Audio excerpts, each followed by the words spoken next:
Yes, another day, another vlog tayo guys. Update tayo dito sa Barangay 313. At sa ngayon makikita natin ang kasalukuyang pagtitibag uli dito sa Barangay Hall ng Barangay 313. At tiyempong-tiyempo na aktuhan natin ang pagbababa mismo nila ng pilote. Ito na guys, yan ang crane. Dumating po yung crane, tamang-tama. Makikita natin yung kanilang actual na pagtatanggal ng pilote. Ito yung trabahong sa ngayon ay makikita natin na napakahirap guys. Kasi timing, tempo at level dedication, kailangan buhay ang isip mo dito sa pagbababa nito, no? So antabayan na natin guys. Ayan.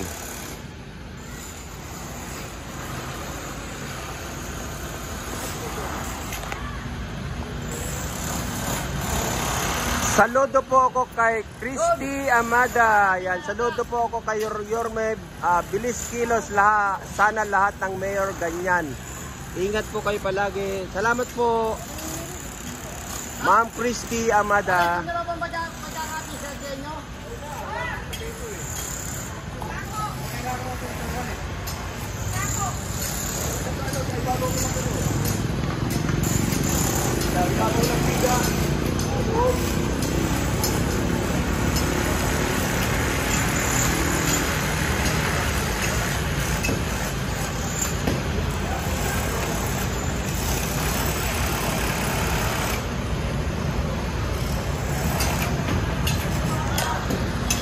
Thank you guys, meron tayong 210 na viewers at meron tayong 53 na like. So manghihingi na po sana ako sa inyo ng like guys.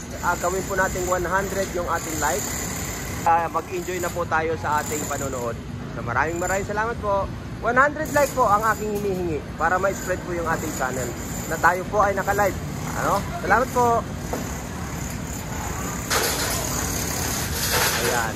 56 na Chita, White Chita. Thank you very much, White Chita.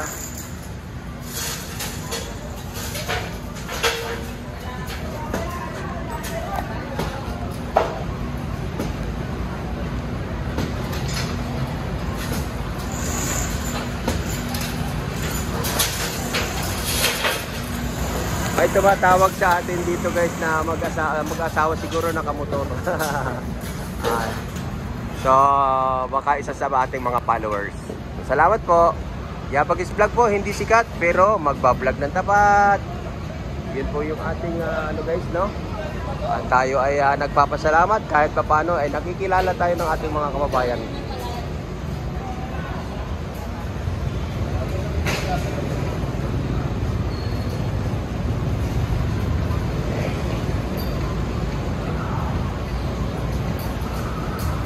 Nakakalungkot nga idol, OFW ako from Singapore, excited kapag uuwi ng Pinas, kawawa si kabayan, nakakaiyak talaga. True, opo, shy, talaga, yun na nga aking no, imaginin mo, 'di ba, excited kang umuwi dahil siyempre magkikita-kita kayo dahil reunion daw po yata ng kanilang pamilya. Imaginin mo, dahil dun sa reunion na yon, siya pala yung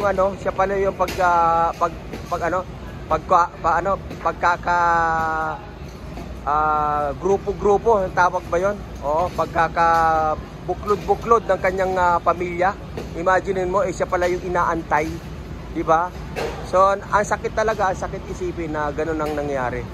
Kaya ako lagi, sana pinapaalala natin sa ating mga kababayan na magdubli ingat po. Huwag po abusuhin yung katawan, guys. Kung minsan kasi sasabihin natin, bata pa ako, kayang-kaya ko yan. Kung minsan kasi kahit ako ganun kaya ng isip ko pero hindi na kaya ng katawan ko.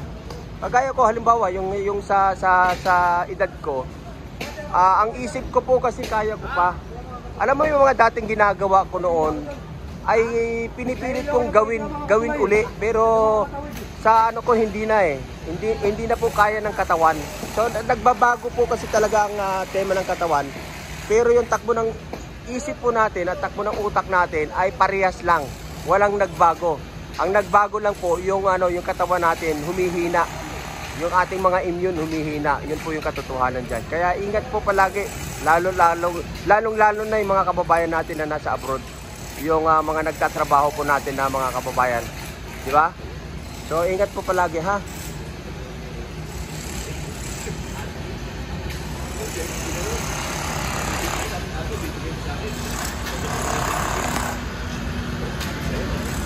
Oy, Rude! Thank you very much, Rude!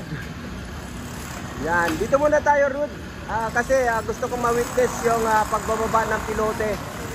At ito yung inaabang-abangan ko kasi palagi eh.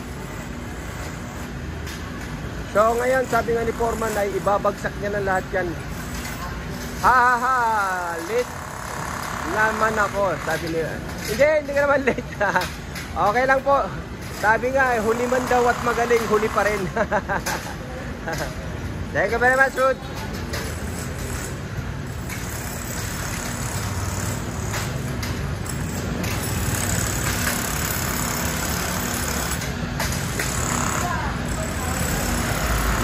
Yes, sana lahat naman tayo nagiging busy, no?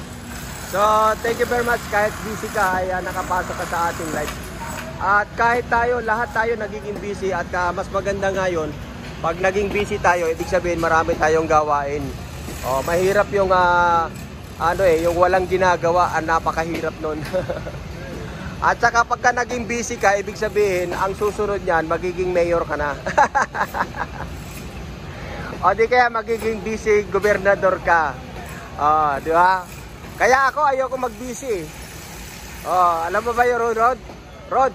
Ayoko mag-busy. Gusto ko mayor na agad.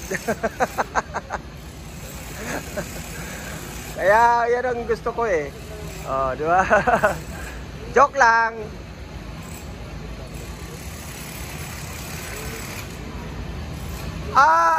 Siguro mga 8:30. Anong oras na ba? Dyan? Nakaka na ako eh. Nakaka 50 minutes na ako. So mag-isang oras na. Yan mga 8:30 yata o magna-9. Kasi nag-update pa ako sa sa Dilpan. Sa barangay 272 doon sa may Binondominium.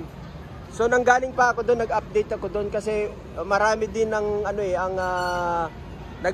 nag-update eh. Gusto makita kung ano na hitsura noon. So ko yan i-upload ko yung video. Nag-video lang ako doon, guys. Hindi na ako nag-live doon. So binidyohan ko na lang para makita nyo, ma-update din kayo.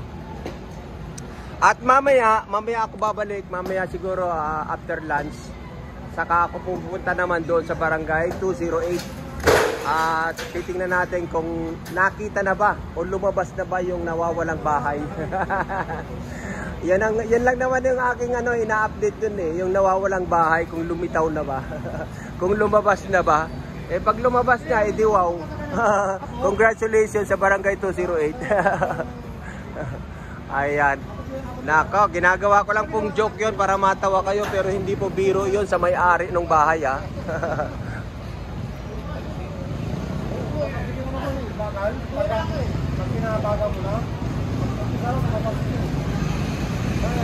Ayan, Libby Vlog, God EM always looking for update. Tell Ground Zero ang bahay na bato naging alikabok from Davao. Ayan, okay. Yung barangay 208 din, grabe din yung pagpagawa nila doon. Sayang yung pondo. Pag nagawa nila doon, kami pa ang marites. Mga iyakin. Nalubog na yon, kuya. Yon, okay. Yes, ang barangay 208 po ay may budget na 9.177 million. Yun po yung para sa kaalaman ng lahat, guys, ay nasira lang at naging alikabok lang ng ganun-ganun lang. Yung budget na 9.177 million ay pinulbos lang ng walang katuturan. Ayan o. Another pera na ng bayan na sayang. Ayun o. At kaya naman, sabi ko nga sa inyo mga kababayan, iboto ang taong nararapat sa bayan.